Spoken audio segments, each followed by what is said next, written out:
মহান রব্বুল আলামিনের কাছে শুকরিয়া আদায় করছি। হাসিনা মুক্ত পরিবেশে আজকে এই কোর্ট পয়েন্টে আমরা জনসমাবেশ করছি। বন্ধুরা, বক্তব্য রাখার নাম হতে হচ্ছে জাতীয়তাবাদী যুবদল সিলেট জেলা শাখার বিপ্লবী সদস্য সচিব, বিপ্লবী যুগ্ম আহ্বায়কবৃন্দ, সদস্যবৃন্দ, বিভিন্ন ইউনিটের থেকে স্বেচ্ছাসেবক দলের বিভিন্ন পর্যায়ের নেতৃবৃন্দ, ছাত্র দল, যুব দল, শ্রমিক দল, মহিলা দলের সংগ্রামী ভাইরা, আসসালামু আলাইকুম, আদাব। জাতীয় সিলেট জেলা বিএনপির সাবেক নির্বাচিত সভাপতি, বিএনপি জাতীয় নির্বাহী কমিটির অন্যতম সদস্য জননেতা আবুল কায়ের চৌধুরী শামীম ভাই, সিলেট জেলা বিএনপির নির্বাচিত সভাপতি আব্দুল কাইয়ুম চৌধুরী শুকরিয়া আদায় করছে। আমরা যারা দীর্ঘ 17 বছর খুনি হাসিনার বিরুদ্ধে লড়াই করেছিলাম, সংগ্রাম করেছিলাম, অনেকেই হতাশ হয়ে গিয়েছিলেন, মনে করেছিলেন এই দেশের এই দানব শেখ হাসিনার কবল থেকে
জাতীয়তাবাদী ছাত্রদলের সভাপতি, জাতীয়তাবাদী যুবদল, জাতীয়তাবাদী স্বেচ্ছাসেবক দল, সিলেট জেলা শাখার সংগ্রামী আহ্বায়ক, আন্দোলন সংগ্রামের অত্যন্ত পরীক্ষিত নেতা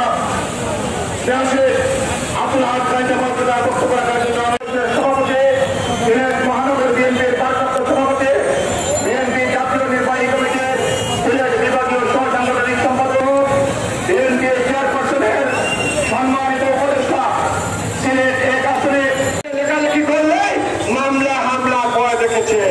তাই আমরা বলতে চাই, ভয়কে পাওয়ার কিছু নেই।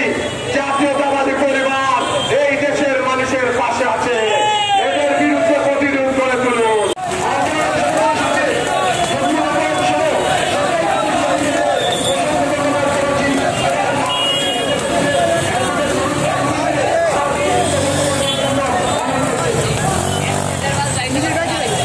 যেসব শহীদান এই পয়েন্টে আমাদের আপনাদের সাংবাদিক আমাদের আবুতুল্লাহ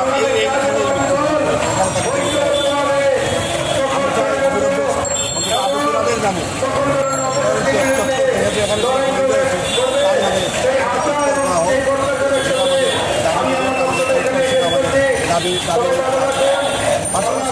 সারা বাংলাদেশে যে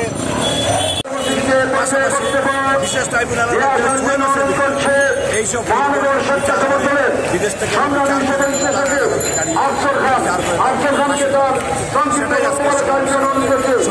এবং যেভাবে গণহত্যাকারী দল হিসাবে নাৎসি বাহিনী যেভাবে বিশ্বের বুকে রাজনীতির সুযোগ নাই, গণহত্যাকারী দল কখনোই রাজনীতি করার সুযোগ পায় না।